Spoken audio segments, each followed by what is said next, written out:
My name is Sarah, and this is the story of how I woke up from surgery without my newborn twins. Everyone told me to stay calm, until one nurse leaned close and whispered 5 words that changed my life forever.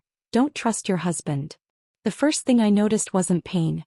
It was silence. When I opened my eyes, everything looked washed out beneath the harsh white hospital lights. My throat felt dry, my body felt impossibly heavy, and every breath reminded me that I had just survived an emergency C-section. I tried to move, but the dull ache across my abdomen stopped me almost instantly.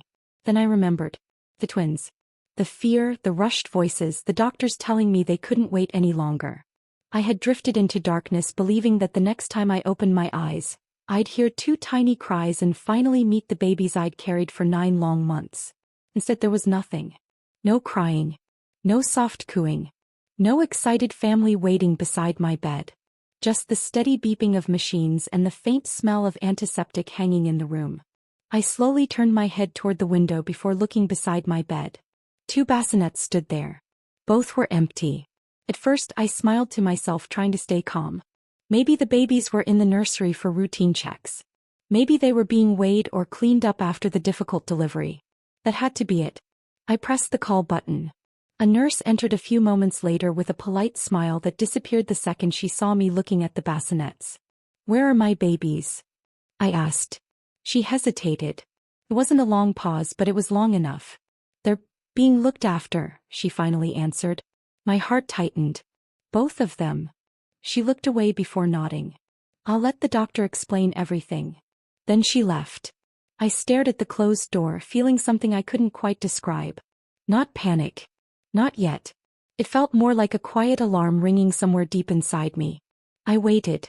5 minutes became 15. Every second stretched longer than the last. I kept expecting my husband, Daniel, to walk through the door carrying one of the babies with the proud smile I'd imagined throughout my pregnancy. He had promised me he wouldn't leave my side.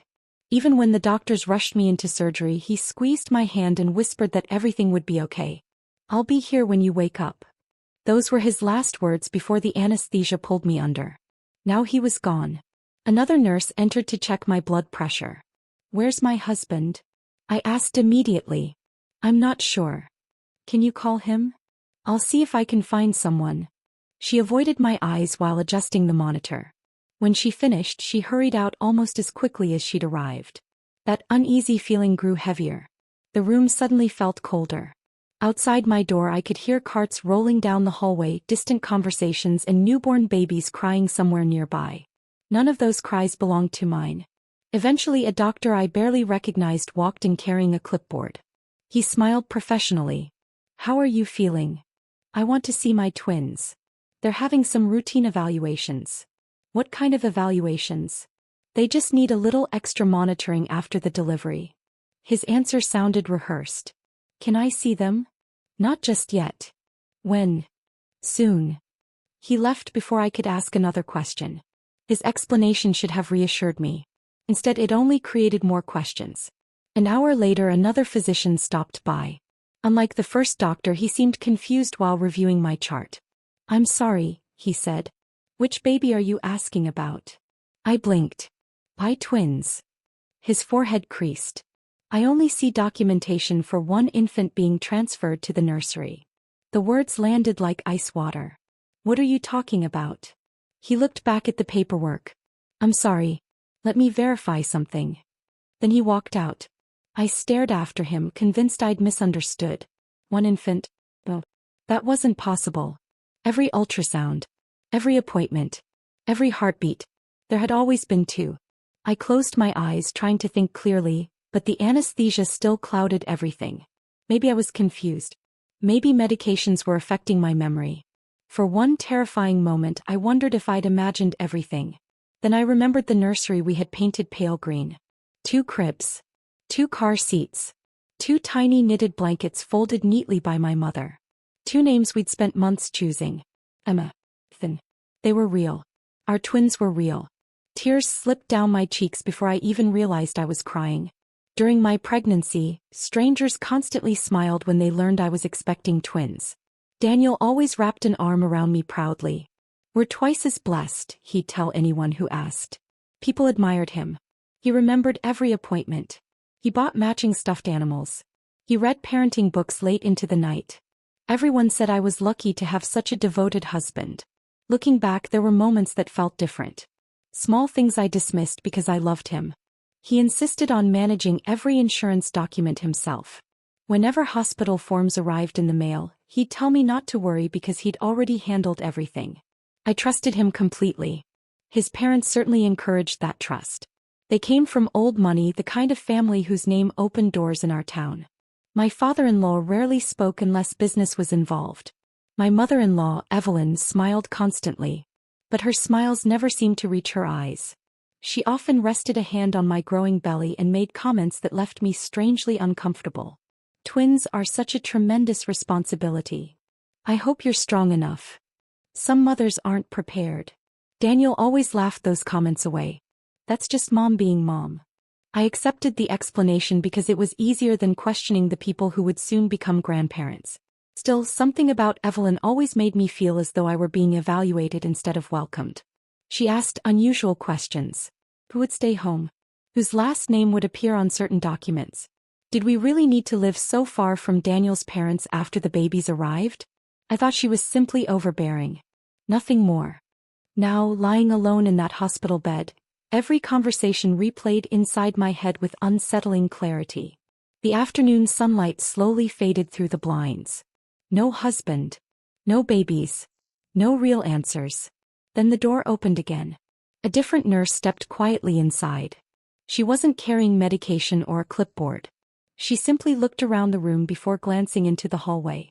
Her expression wasn't nervous. It was cautious. She walked toward me without speaking.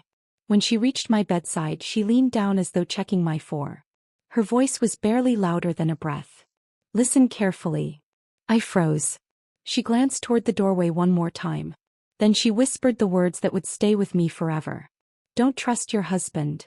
Before I could respond, she straightened my blanket, gave me a gentle smile that looked painfully forced, and walked back out of the room. The door clicked shut behind her. I lay perfectly still, staring at the ceiling while my heartbeat pounded in my ears. Every instinct told me to call after her, to demand an explanation, to ask what she meant. Instead, I stayed silent. If she had risked whispering those words instead of saying them openly, there had to be a reason. And for the first time since opening my eyes, I stopped believing this was simply confusion after surgery. Deep inside, beneath the fear and exhaustion, I felt something colder settle into my chest. Whatever had happened while I was unconscious, it was far more serious than a hospital misunderstanding. Looking back now, I realize the truth rarely arrives all at once. It slips into your life in tiny moments that seem harmless at the time. A strange comment. A decision that feels slightly off. A look between two people that lasts just a second too long. You ignore them because love teaches you to give the people closest to you the benefit of the doubt. That's exactly what I did. During the first 6 months of my pregnancy, Daniel was everything I could have hoped for. He came to every appointment, rubbed my swollen feet after work, and talked to the babies every night before we went to sleep. He even insisted on assembling both cribs himself, saying he wanted our twins to know their father had built something just for them. If someone had asked me then whether I trusted my husband, I wouldn't have hesitated for a second. I trusted him with my life. Things started changing during the final trimester. Not dramatically. Just enough that I noticed, but never enough that I questioned him. Daniel began taking more phone calls outside the house. Whenever his phone rang, he'd glance at the screen before stepping onto the back porch or into the garage. If I asked who had called, he'd smile and say it was work. His company had been growing quickly, so his explanation made perfect sense. Still, I couldn't ignore how often those calls happened. Some evenings, he'd stay outside for 20 or 30 minutes before coming back inside wearing the same reassuring smile. I wanted to believe him. So I did. Then came the hospital. We had already toured a wonderful maternity center close to our home. The nurses were warm, the delivery rooms were beautiful, and I felt completely comfortable there. My obstetrician had practiced there for years and knew every detail of my pregnancy. Then, only 6 weeks before my due date, Daniel told me we needed to switch hospitals. I laughed at first because I thought he was joking. He wasn't. This other hospital has better specialists, he explained. My doctor doesn't even work there. We'll get another one. I don't want another one. He wrapped his arm around me and kissed my forehead. I just want the safest place for you and the babies. It sounded reasonable. Who argues with someone who says they only want to protect their family? Even though every instinct told me to stay where I felt comfortable, I eventually agreed. I told myself he was only being an anxious first-time father. After that decision, his parents became strangely involved. Before then, they had kept a respectful distance from my pregnancy.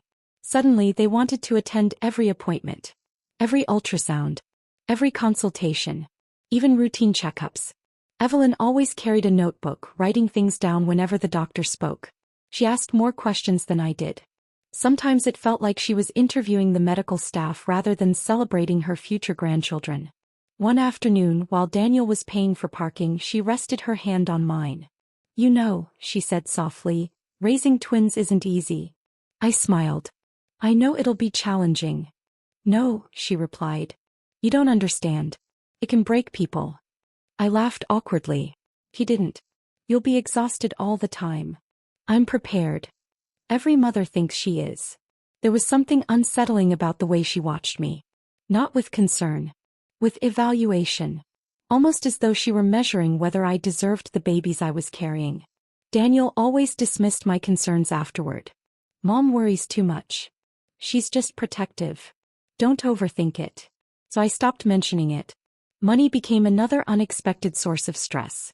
We weren't struggling, but Daniel suddenly began talking about expenses constantly.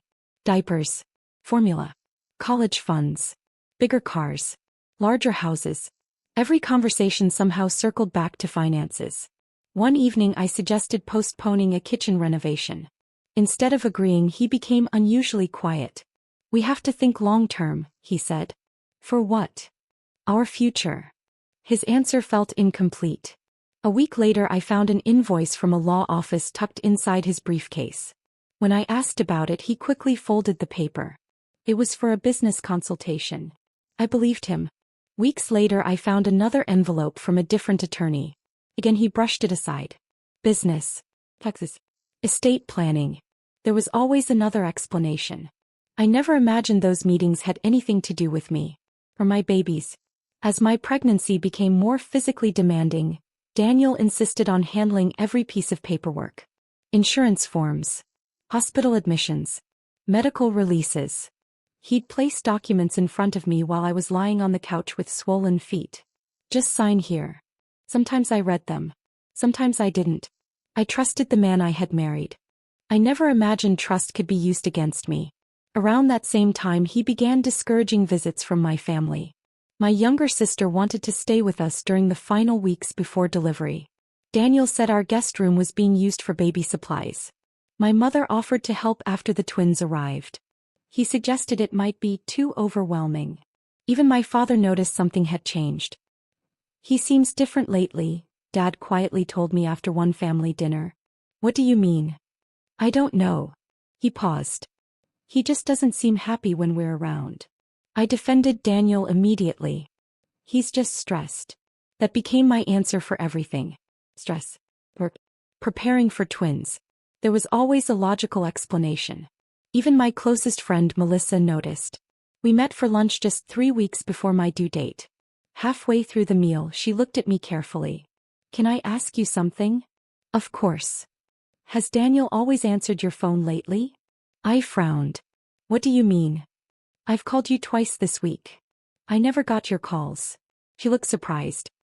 "He answered both times." I laughed. "He probably thought you were calling for him." Melissa didn't laugh. "I've known him for years." She stirred her coffee absent-mindedly. "I don't know. Something feels off." I remember feeling slightly annoyed. People always judge husbands differently once babies are involved. I assumed she was reading too much into normal stress. Looking back now, I wish I had listened. Instead, I defended him. Every single time. The memory faded as I returned to the hospital room. The evening sky had darkened outside my window. My phone still showed no response from Daniel. Every call went straight to voicemail. The same nurse who had whispered her warning entered quietly once again. She checked my phone without saying a word. As she adjusted the blanket near my legs, something slipped beneath my hand. A folded piece of paper. She never looked directly at me. She simply finished her work and walked out. My fingers trembled as I unfolded it. It wasn't a note. It was a photocopy. My name appeared across the bottom of a legal document. Except I hadn't signed it. The signature looked almost perfect. Almost. Above it were words that made my stomach turn. Temporary guardianship authorization. The date matched the morning of my surgery. My pulse began pounding. Someone had signed my name. Someone wanted legal authority over my babies. I pressed the call button immediately. This time no one came for nearly 20 minutes. When a hospital administrator finally entered, her smile disappeared the moment she saw the document in my hands. She quickly asked where I had gotten it. I asked who had forged my signature. Instead of answering, she told me the paperwork was confidential. Confidential. About my own children. By then I noticed something else. Every employee suddenly seemed nervous whenever I mentioned Daniel's last name. Doors quietly closed. Conversations stopped. Eyes shifted toward one another before anyone spoke. It wasn't just fear. It was recognition. Someone powerful was being protected. I still couldn't stand without assistance. Every movement sent sharp pain across my incision. But as I stared at that forged signature, I made myself one silent promise. The moment I could walk out of that hospital, I would find my twins, uncover every lie, and expose everyone involved, no matter how powerful they believed they were. And if you're wondering how deep this betrayal really goes, make sure you subscribe, because the truth I uncovered next was something I never could have imagined. 3 days after my surgery, every step still felt like someone was pulling stitches through my skin. The doctors warned me I wasn't ready to leave. They said I needed more time to recover, more observation, more rest. Under normal circumstances they would have been right. But there was nothing normal about waking up without my babies. Every minute I stayed in that hospital felt like another minute someone else had with my twins. I signed the discharge papers against medical advice, slowly changed into loose clothes, and walked out with one hand pressed against my abdomen. Every few steps I had to stop and catch my breath, but the physical pain barely registered anymore. The only thing I could think about was finding my children. The first place I went was home. I expected Daniel to be waiting for me with an explanation that somehow made sense. Instead, the house was silent. His car wasn't in the driveway. The nursery door stood open. 2 cribs. 2 blankets. 2 stuffed bears. Everything was exactly where we had left it before the delivery. Everything except the babies. I called Daniel again. Straight to voicemail. I texted him. No response. Hours later my phone finally rang. It was him. I answered before the first ring ended. "Where are our twins?" I asked. There was a long pause. Instead of answering, he sighed heavily. "I think you need to calm down." I asked where our babies are. "You're exhausted. The surgery was traumatic." "Daniel. The doctors warned me this might happen." My stomach dropped. "What are you talking about?" "They said postpartum confusion can make people remember things differently." For a second I couldn't even speak. He wasn't answering my question. He was questioning my sanity. "We had twins," I said slowly. "We both know that. You need to stop obsessing. Tell me where they are. We'll talk when you're feeling better." Then he hung up. I stared at the phone in disbelief. That conversation lasted less than 2 minutes. Yet somehow he had managed to avoid every single question while making me sound irrational. The next morning my mother-in-law called. Her voice sounded unusually gentle. "Honey, Daniel is worried about you." "I'm worried about my children. You've been under tremendous stress." "I know exactly what I remember." She hesitated. "The medication after surgery can affect memories." I felt my hands begin to shake. She was repeating the same story. Almost word for word. By the end of the day, Daniel's sister called. Then one of his cousins. Even his father left a voicemail suggesting I focus on recovering instead of creating unnecessary problems. Every conversation followed the same pattern. No one answered my questions. Everyone questioned my state of mind. It wasn't concern. It was coordination. Little by little, they were trying to erase my credibility before I even had the chance to speak. Fortunately, my own family believed me. My father drove me back to the hospital the following morning. This time I wasn't there as a patient. I was there demanding records. After several hours of paperwork and repeated requests, I received copies of portions of my medical file. The more I read, the less sense everything made. One page documented the birth of healthy twins. Another referred to only one newborn. The timestamps didn't match. Different forms listed different delivery times. One signature supposedly belonged to me even though I had been unconscious. Another listed Daniel as the only parent present during a meeting that occurred while I was still in surgery. Someone had altered the record. Or several people had. I asked for surveillance footage from the maternity ward. The hospital administrator's expression immediately changed. "I'm sorry," she said. "The footage from that evening is unavailable." Unavailable. There was a technical issue. Every camera? She avoided my eyes. The recordings were lost. Every camera covering the exact hours my babies disappeared had somehow failed. The explanation sounded impossible. As we prepared to leave, I passed the same nurse in the hallway. She didn't stop walking. She didn't speak. As she passed my wheelchair, something brushed against my blanket. A small folded envelope. My father noticed it only after we reached the parking lot. Inside was a photocopy of an internal patient transfer log. Most of the names had been blacked out. But one entry remained visible. Twin A. Transferred at 2:14 a.m. authorized by administrative request. There was no corresponding entry for Twin B. Instead, someone had drawn a tiny circle around another handwritten note. Private transport approved. No destination. No explanation. Just those 3 words. My pulse raced. Someone inside the hospital wanted me to know the babies had not remained together. That single document destroyed the story everyone else had been telling. I immediately contacted a family attorney recommended by a friend. Her name was Rebecca Lawson. She had spent nearly 20 years handling complicated custody cases involving wealthy families. After reviewing everything I'd collected, she became unusually quiet. "This isn't ordinary paperwork," she finally said.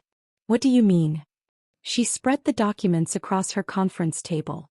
"These legal forms were prepared before your delivery." I stared at her. "Before?" She nodded. "Look at the filing dates." My eyes followed the tiny printed numbers. Several documents had been drafted almost 2 weeks before my emergency C-section. That couldn't be an accident. Rebecca requested additional public court records. By late afternoon, another piece of the puzzle appeared. Private legal petitions had been prepared in advance. Not finalized. Prepared. Someone had expected access to my babies long before they were born. As Rebecca continued digging, an even darker picture emerged. Daniel's parents had quietly established legal arrangements involving 2 separate trusts. One trust benefited the direct heirs to the family estate. The second involved a wealthy cousin named Margaret. She and her husband had spent years trying unsuccessfully to have children. They had enormous wealth. No heirs. No one to inherit their fortune. Rebecca looked directly at me. "I think they intended to separate the twins." I felt the room spin. "What?" "One child would remain with Daniel's family." She pointed toward another document. "The other appears connected to Margaret's household." I couldn't breathe. "They planned this." She nodded slowly. "It certainly looks that way." Every memory of my pregnancy suddenly changed. Every loving smile. Every comforting hug. Every promise Daniel had made. Every time he kissed my stomach and told our babies how much he loved them. None of it felt genuine anymore. Instead, it felt rehearsed. Like he had been playing the role of a devoted husband while everyone else prepared to take our children away. I wanted to drive straight to Daniel's parents' house. I wanted answers. I wanted to scream. Rebecca stopped me. "If they're involved," she said calmly, "confronting them now only warns them." He was right. For the first time since waking up in that hospital bed, I forced myself to think differently. Not as a terrified mother. As someone building a case. I bought a notebook that evening. Every phone call. Every document. Every conversation. Every suspicious detail. I recorded all of it. Dates. Times. Names. Nothing was too small. Rebecca believed we weren't dealing with one dishonest family member. She believed multiple people, including individuals with influence, had worked together. "If that's true," she warned me, "this will require patience." Then just before sunset she received a call from one of her investigators. She listened silently before placing the phone on speaker. The investigator had confirmed 2 separate infant care payments had been made within hours of my delivery. One was linked to a private residence belonging to Daniel's parents. The other led to a luxury estate owned by Margaret and her husband nearly 300 miles away. My twins weren't missing anymore. They were alive. And they were being raised in 2 different homes. The hardest thing I have ever done wasn't recovering from major surgery. It wasn't searching for my missing children. It wasn't even learning that my own husband had betrayed me. The hardest part was pretending I believed him. Rebecca warned me that anger would only help the people who had planned this. If Daniel thought I knew the truth, he would destroy evidence before investigators could find it. So I called him. When he answered, I forced my voice to sound tired instead of suspicious. "I've been thinking," I said quietly. "Maybe you're right. Everything happened so fast." His tone changed immediately. "I know this has been overwhelming. I'm just confused. You've been through a lot." For the first time since leaving the hospital, he sounded relaxed. Exactly what Rebecca had hoped for. Over the next several days, I acted like a woman trying to rebuild her marriage instead of preparing to expose it. I apologized for questioning him. I stopped mentioning the twins during our conversations. Whenever he offered another carefully rehearsed explanation, I simply nodded. Inside, every lie felt like another knife twisting deeper. Instead, I smiled. Meanwhile, Rebecca and her investigative team worked almost non-stop. They requested complete medical files through court orders. They subpoenaed phone records, financial statements, email archives, insurance documents, even security logs from the hospital's computer systems. Piece by piece, a pattern began emerging. Money had moved between accounts connected to Daniel's parents just days before my delivery. Several unusually large payments had been made to consultants and legal offices. None of it proved kidnapping. But together it suggested careful planning. The nurse who had first warned me finally agreed to meet Rebecca. We chose a quiet coffee shop nearly an hour outside the city. She looked exhausted. "I've been afraid every day," she admitted. Rebecca assured her that state whistleblower protections could apply if she cooperated fully. The nurse took a deep breath. Then she told us everything she had witnessed. She never saw anyone physically remove my babies. But she did see administrative staff override normal identification procedures. She watched supervisors replace wristband information. She was instructed not to ask questions. When she quietly objected, she was reminded how easily hospitals could replace employees. Instead of staying silent, she secretly photographed several internal documents before they disappeared. Those photographs became some of the strongest evidence we had. The hospital continued insisting that all surveillance footage had been lost. Rebecca refused to accept that explanation. Her investigators discovered something unexpected. Every camera automatically created backup files that were stored on a completely different server maintained by the hospital's information technology department. No administrator had mentioned those backups. A judge ordered the hospital to preserve every digital file. When computer specialists examined the recordings, they found something remarkable. The original footage had not been destroyed. Only the primary copies had been deleted. The backup files remained untouched. Even more revealing were the digital timestamps. Several medical records had been modified hours after my surgery. Access logs showed exactly who edited them. Every alteration carried the same administrator identification number.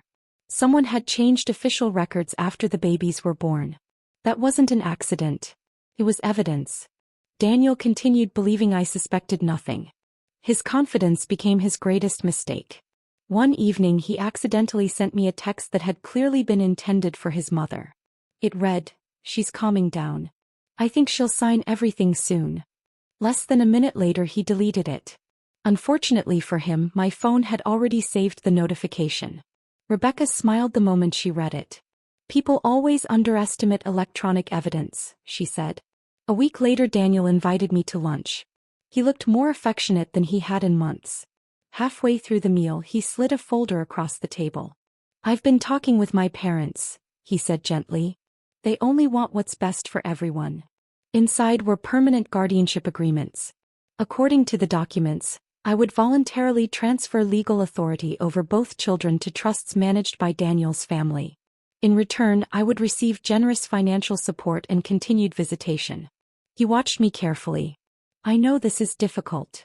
I slowly closed the folder. I need more time. He nodded, clearly relieved that I hadn't refused outright. What he didn't realize was that every page had already been photographed beneath the restaurant table. Within 48 hours, Rebecca filed emergency motions with the court. The evidence was now too significant to ignore. Child Protective Services immediately opened an investigation. State investigators joined them because potential document fraud extended beyond family court. Hospital executives suddenly stopped returning Daniel's parents' calls. The administration announced an internal review. Employees who had remained silent for weeks began requesting private interviews. One after another, staff members admitted they had been pressured by senior administrators. Some feared losing their jobs. Others believed wealthy donors could influence hospital leadership. Several confessed they had questioned unusual instructions but never imagined newborn children were involved. The wall of silence finally began cracking. News reporters soon learned that state investigators had entered the hospital. Although names remained confidential, rumors spread quickly throughout the community. Families who had once admired Daniel's parents suddenly started asking uncomfortable questions. Friends stopped defending them. Neighbors became distant. Their reputation, carefully built over decades, began falling apart in a matter of days. Daniel finally realized someone had exposed the truth. His phone calls changed almost overnight. Gone was the calm confidence. Now he sounded desperate. "I made mistakes," he admitted. "We can fix this together." I listened without interrupting. "You know I still love you." For the first time I heard genuine fear in his voice. Not fear of losing me. Fear of losing everything else. His family's influence. Their fortune. Their freedom. He begged to meet privately. He promised explanations. He promised honesty. He even cried. Months earlier those tears would have broken my heart. Now they felt rehearsed. I simply told him every future conversation would happen through our attorneys. Nothing more. Nothing less. My focus had become crystal clear. Not revenge. Not humiliation. Only Emma and Ethan. Every decision I made centered on bringing them home safely. The legal proceedings moved faster once investigators completed their reports. Courtrooms filled with bankers' boxes containing records, phone logs, hospital files, financial transfers, electronic communications, witness statements, expert testimony. The nurse testified calmly despite obvious nerves. Computer specialists explained exactly how digital timestamps proved records had been altered. Hospital employees admitted they had followed improper instructions issued from above. Even Daniel's deleted text messages were recovered in full. By the end of the hearings, the story presented by my husband had completely unraveled. The judge spent hours reviewing the evidence in silence. Across the courtroom, Daniel no longer looked confident. I learned something through this experience that I hope every person watching remembers. Manipulation rarely begins with obvious cruelty. It often hides behind kindness, promises, and familiar faces. The people capable of hurting us most are usually the ones we trust enough to lower our guard around.